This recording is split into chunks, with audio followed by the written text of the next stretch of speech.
Claudia, siempre con mucho gusto saludarte en un lunes como este. Gracias, Julio. ¿Cómo están? Un gusto saludarlos. Espero se encuentren bien. Gracias, Claudia. Claudia, que la política está movida, las broncas y los pleitos y Houston y las respuestas y todo, pero la economía, las finanzas, ¿cómo van mientras tanto, Claudia?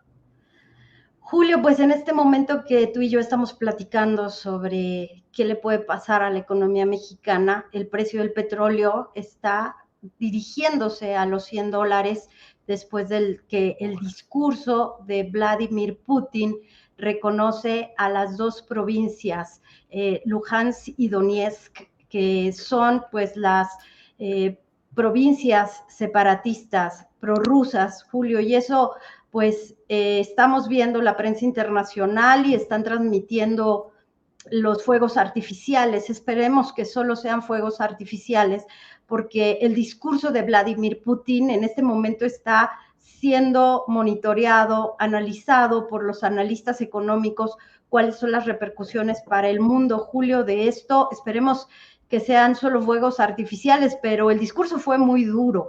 Quieren descomunizar, les vamos a enseñar cómo se descomuniza un país, Julio, es lo que dijo Vladimir Putin hace unos minutos quizás. Claudia, y en esas previsiones, en la suposición de que se agudice el conflicto en aquellas latitudes del mundo, ¿cuáles son los escenarios previsibles para México? Te aseguro que ahorita en el chat debe haber gente que esté diciendo, bueno, sí, y eso nos va a acarrear problemas. Es bueno que sube el precio del petróleo, pero tendremos otras consecuencias. ¿Qué puede suceder, Claudia? Mira, Julio, cuando en el gobierno de Vicente Fox vimos que el precio del petróleo se iba a las nubes y se consolidaba un fondo para la estabilización de recursos petroleros, que por cierto nunca supimos a dónde se fue. El Exacto. precio del petróleo lo que significa es que el gobierno podría tener más dinero, pero también así se puede ir, Julio, por el precio de la gasolina, puede haber una reducción en los subsidios, que por cierto, hoy en la mañana yo siempre monitoreo la Profeco, también dijeron que algunos distribuidores de gasolina se están llevando en el margen hasta 3 pesos respecto a los menos de 50 centavos que se llevan las gasolinas de Pemex. Eso para mí es una mala noticia, porque quiere decir que el gobierno cada día se va a ver más presionado, y esto lo traigo a colación porque hoy México Evalúa, que es un think tank que trata de ser imparcial, que no está jugando ni con la Coparmex ni con estos órganos cupulares que están más criticando al gobierno. México Evalúa trata, con Etna Jaimes, trata de ser muy neutral. Bueno, lo que está advirtiendo México Evalúa, Julio, es que el gobierno puede comenzar a tener problemas de ingresos, y eso lo llevaría a una presión de aumentar el endeudamiento. Hoy Rogelio Ramírez de la O insistió en una reunión con la OCDE, que liberó, por cierto, su reporte en donde dice, si hubo recesión, ya se acabó, y ahora lo que tiene que hacer México, porque la economía está creciendo y está despuntando un poco, tiene que garantizar el crecimiento económico y el futuro de la economía en el mediano plazo, Julio. Hay muchas implicaciones. Sí, Claudia, entiendo que incluso bajó el pronóstico para México de la OCDE de 3.3 a 2.3, pero el escenario mundial eh, resbaladizo ahorita en estos momentos en los que, ¿qué puede suceder? Que haya desinversión de algunas empresas en México, que haya movimiento cambiario, no, ¿verdad? O sea, no está No, en lo inmediato. no. Respecto a lo que está pasando en Ucrania, Sí, ¿te sí, sí. refieres, Julio? No, vamos a tener mucha presión. Evidentemente, los capitales están muy nerviosos, buscan valores refugio. El precio del oro siempre es una cobertura natural. Vamos a tener mucha inestabilidad en las próximas horas. Ahora tendríamos que estar muy pendientes de lo que va a hacer la OTAN, qué va a hacer Estados Unidos. Estaban tratando de platicar con Putin, pero sí van a ser horas complejas en donde, bueno, pues tú sabes, España envió ya algunos efectivos militares para fortalecer a la OTAN. Alemania ha sido muy cauto, mandó nada más cascos, dijo que podía hacer que operara un hospital en la frontera, porque Alemania está cuidando mucho lo que hace en este momento porque depende del combustible de Rusia. Entonces, creo que nosotros que dependemos de gas LP, que proviene a veces, Julio, y eso en algunas notas lo reportábamos, cómo venía el gas licuado de petróleo paradójicamente de esa región de Europa del Este, que vienen las gasolinas también importadas. Creo que Estados Unidos se va a pertrechar y que, bueno, pues nosotros hemos tratado de ser autosuficientes en gasolina. Ahora algunos le darían la razón al presidente de qué importante es ser autosuficiente en gasolina ante estos movimientos geopolíticos, Julio.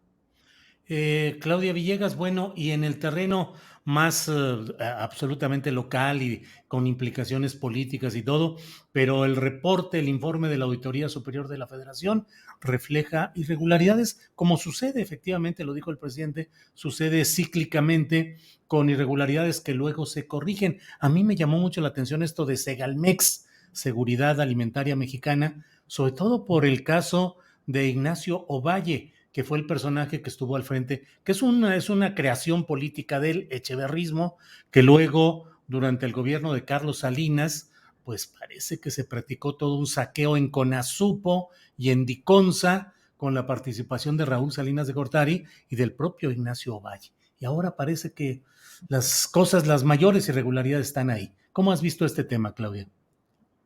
Bueno, creo que ese puede ser un tema muy complejo para la administración actual, sobre todo, bueno, porque seguía participando ahí el señor Valle. Me parece, Julio, que en estas entidades que son para el abasto popular no deberían presentarse esas irregularidades. Tenemos que recordar que fue a partir del dinero que Raúl Salinas de Gortari envió a través de Serfín, cómo llegó a Citibanamex, cómo llegó a los bancos suizos, por cierto, y generó una de las investigaciones más profundas por parte de Carla del Ponte del dinero que se robaba de los contribuyentes mexicanos. Creo que ahí el auditor David Colmenares está haciendo su trabajo bajo presión como siempre. Yo creo que él ha tenido, no es que yo esté hablando bien de o mal de David Colmenares, pero las auditorías que son auditorías de gestión, auditorías de control, bueno, pues las está haciendo y si no se, hay que recordar, Julio, que si no se aclara lo que está pasando ahí en Segalmex y en Diconsa, deberíamos tener acciones a través del ámbito judicial por parte de Colmenares. ¿A dónde voy?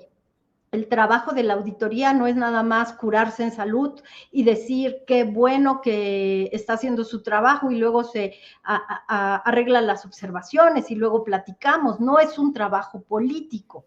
Entonces, si esto evoluciona como está evolucionando, y como vemos que se volvieron a cometer irregularidades en el suministro de insumos básicos para la población más desprotegida, Julio, tendría que el auditor proceder al tema judicial, no sé tú qué opines, y que el asunto con el ejército también es muy delicado. Entonces el ejército tendría también que sustentar y subsanar todas las observaciones, como lo hacen, por ejemplo, en la Oficina de Control de la GAO de Estados Unidos, en donde hacen una serie de observaciones, se subsana cuando no son temas penales, se corrige y se corrige la política pública. Julio, no se queda nada más en un intercambio político de yo estoy haciendo bien mi trabajo y qué bueno, ¿no? A claro, ver qué pase para la posteridad ese buen informe, pero ¿qué pasa con los recursos? Incluso pedir que se restituya el recurso, Julio. Pues Claudia Villegas, como siempre es un gran placer platicar contigo en estos lunes y bueno, estaremos atentos a ver qué sucede con lo que está allá en Ucrania. Claudia, pues como siempre, muchas gracias a reserva de lo que desees tú agregar, Claudia. Muchas gracias, Julio. No, nada más que estemos pendientes precisamente de las recomendaciones que hace México Evalúa, que hace la Organización para la Cooperación y el Desarrollo Económico, que me parece que están más allá del enfrentamiento político y que el secretario de Hacienda, Rogelio Ramírez de la O, tiene ya un discurso del cual no se sale, en donde dice, estamos cuidando mucho el endeudamiento, las finanzas públicas y estamos esperando la relocalización de grandes empresas aquí en México, pero para eso se necesita, bueno, que se defina en los mejores términos posibles la reforma al sector eléctrico, porque el presidente López Obrador hoy les mandó un mensaje muy interesante a los legisladores. ¿Por quién vas a votar? ¿Por la Comisión Federal de Electricidad, que es tu país, o por Iberdrola? Entonces, que pase ya lo que tenga que pasar con la reforma al sector eléctrico, Julio. Claudia, muchas gracias como siempre y nos vemos el próximo lunes, esperemos. Gracias, Esperemos Claudia. que sí, Julio. Pendiente por cualquier cosa. Sí, claro. Muchas gracias.